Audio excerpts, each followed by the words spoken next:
মুসলিম দেশগুলো কেন ইসরায়েলের বিরুদ্ধে যুদ্ধ করছে না? পৃথিবীতে অনেক শক্তিশালী মুসলিম দেশ রয়েছে যাদের সামরিক শক্তি এবং অর্থনৈতিক শক্তি ইসরায়েলের থেকে অনেক বেশি, যেমন পাকিস্তান, তুরস্ক, ইরান। এদের সামরিক শক্তি ইসরায়েলের থেকেও বেশি। কিন্তু এ সকল দেশগুলি কেন ইসরায়েলের বিরুদ্ধে অবস্থান করছে না?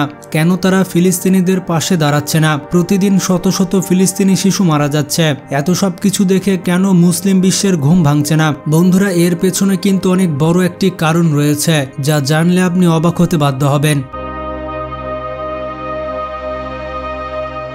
বন্ধুরা, পুরো পৃথিবীতে 200 কোটি মুসলমান নামাজ পড়ে, তবে একসাথে নামাজ পড়লেও তারা একসাথে হাঁটে না, একসাথে একমতে আসতে পারে না। আমরা যে আবাবিল পাখির গল্প শুনেছি, সেই আবাবিল পাখি কি শুধুই গল্প আজকে, নাকি আমাদের ঈমান ক্ষয় হয়ে গিয়েছে? আকাশের দিকে আমরা তাকিয়ে আছি, সেই আবাবিল পাখি কি আবার আসবে ফিরে, নাকি আমরাই হব সবাই আবাবিল পাখি? জাগবে মুসলিম বিশ্ব, এক হবে ফিরে। গাজায় ইসরায়েলি আগ্রাসন দিন দিন ভয়াবহ রূপ নিচ্ছে। নিষ্পাপ শিশুরা তাদের জীবন হারাচ্ছে, অথচ বিশ্ব মুসলিম উম্মাহ কেবল দূর থেকে দোয়া করছে। তাছাড়া তারা কিছুই করতে পারছে না। প্রতিটি মোনাজাতে হয়তো ফিলিস্তিনের আকাশে আবারও আবাবিল পাখির আগমনের জন্য প্রার্থনা করে মুসলিমরা। যেই আবাবিল পাখি আব্রাহার হাত থেকে কাবা শরীফকে রক্ষা করেছিল, সেদিন কাবা শরীফকে রক্ষা করার মতো কোনো মানুষ ছিল না। নবীজির দাদা আকাশের দিকে তাকিয়েছিল, তখন আল্লাহ আবাবিল পাখি দিয়ে সাহায্য করেছিল, আর আব্রাহার বাহিনীকে পুরোপুরি ধ্বংস করে ঘাস করে দিয়েছিল। সেই আবাবিল পাখি কি আবারও ফিরে আসবে? এর থেকেও বড় প্রশ্নটি হচ্ছে, বিশ্বে অনেক শক্তিধর মুসলিম দেশ রয়েছে, এই শক্তিধর রাষ্ট্রগুলো কেন ফিলিস্তিনিদের পাশে দাঁড়াচ্ছে না, যেখানে পশ্চিমা বিশ্বের সমর্থনে ইসরায়েল ফিলিস্তিনিদের অস্তিত্ব মুছে দিচ্ছে?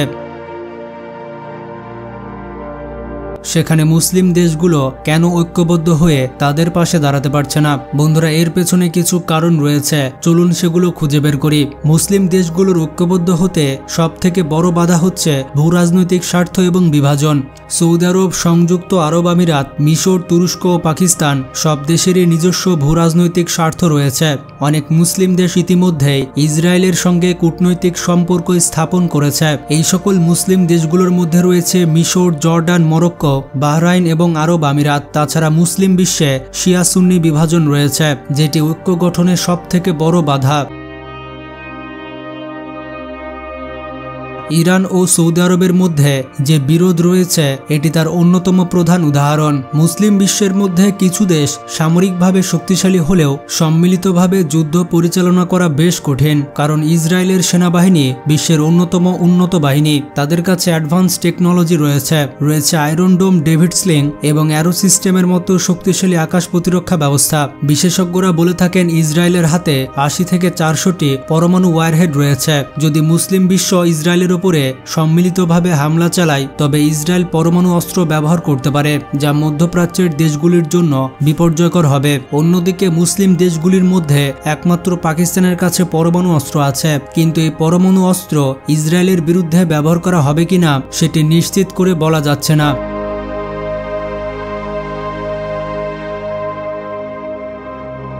কারণ পাকিস্তান দেশটি তার প্রতিবেশী রাষ্ট্র ভারতকে চাপে রাখতে ব্যস্ত। আবার অন্যদিকে ইরানের পারমাণবিক অস্ত্র আছে বলে ধারণা করা হলেও সেটি এখনো ভাবে নিশ্চিত করে বলা যাচ্ছে না। ইরান তাদের পারমাণবিক অস্ত্র এখনো সবার সামনে আনেনি। যদি মুসলিম বিশ্ব এবং ইসরায়েল যুদ্ধে জড়ায়, তাহলে ইসরায়েল সরাসরি পশ্চিমা বিশ্বের সমর্থন পাবে, যেমন আমেরিকা, ফ্রান্স, ব্রিটেন। এরা সরাসরি ইসরায়েলকে সাহায্য করবে। ইসরায়েলের পেছনে রয়েছে আমেরিকা, ইউরোপীয় ইউনিয়ন এবং ন্যাটো। যুদ্ধ হলে আমেরিকা এবং ইউরোপিয়ান ইউনিয়ন শুধুমাত্র অস্ত্রই নয়, সরাসরি সামরিক সহায়তা দিতে পারে। সেই সাথে মুসলিম দেশগুলোর বিরুদ্ধে অর্থনৈতিক নিষেধাজ্ঞা এবং সামরিক প্রতিরোধ গড়ে তোলার সম্ভাবনা রয়েছে। আর আপনারা জানেন, মধ্যপ্রাচ্যের দেশগুলোর অনেক দেশের অর্থনীতি পশ্চিমা বিশ্বের উপরে নির্ভর করে থাকে। তারা আমেরিকা এবং পশ্চিমা বিশ্বের পা চেটে চেটে এত ধনী রাষ্ট্র হয়েছে, যেমন সৌদি আরব, সংযুক্ত আরব আমিরাত, কাতার সহ অনেক মুসলিম দেশ ইসরায়েলের সঙ্গে বাণিজ্যিক সম্পর্ক তৈরি করেছে। সরাসরি যুদ্ধে জড়ালে এইসব দেশের অর্থনীতি মারাত্মকভাবে ক্ষতিগ্রস্ত হতে পারে। মোটা দাগে কথা বললে এই সব কারণেই মুসলিম দেশগুলো ঐক্যবদ্ধ হয়ে ফিলিস্তিনের পাশে দাঁড়াতে পারছে না।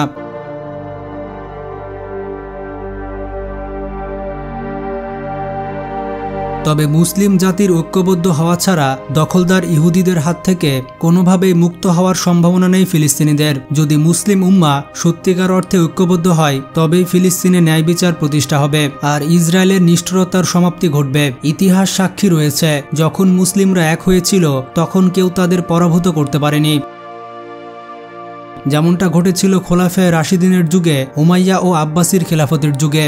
এছাড়া আমরা দেখতে পেয়েছিলাম ওসমানীয় সাম্রাজ্যের যুগে। তবে এখন অনেক মুসলিম উম্মাহ এক হওয়ার চেষ্টা করছে। সম্প্রতি ইসরায়েলের বিরুদ্ধে সকল মুসলিম বিশ্বকে যুদ্ধ করার জন্য জিহাদ করার আহ্বান জানিয়ে একটি বিরল ফতোয়া জারি করেছেন বেশ কয়েকজন বিশিষ্ট মুসলিম আলেম। আল্লাহ পবিত্র কোরআন শরীফে বলেছেন, তোমরা আল্লাহর পথে সংগ্রাম করো এবং জেনে রাখো আল্লাহ তাআলা সর্বশ্রোতা ও সর্বজ্ঞ। কিন্তু তারপরও বিভিন্ন কারণে মুসলিম বিশ্ব চোখে কালো কাপড় বেঁধেছিল। সম্প্রতি মিশরীয় ইসলামিক পণ্ডিত ইউসুফ আল কারাদভির নেতৃত্বাধীন ইসলামী সংগঠন ইন্টারন্যাশনাল ইউনিয়ন অফ মুসলিম স্কলার্সের মহাসচিব এবং প্রভাবশালী কুর্দি সুন্নি ইসলাম পণ্ডিত শেখ আলী আল কারাদাঘি তিনি মুসলিম বিশ্বকে এক হওয়ার ফতোয়া জারি করেছেন। তিনি ইসরায়েলকে প্রতিহত করতে প্রায় 15 দফা ফরমান এবং ফতোয়া জারি করেছেন। আরও 40 জন ইসলামিক ব্যক্তিত্ব কারাদাঘির ফতোয়াকে সরাসরি সমর্থনও জানিয়েছেন।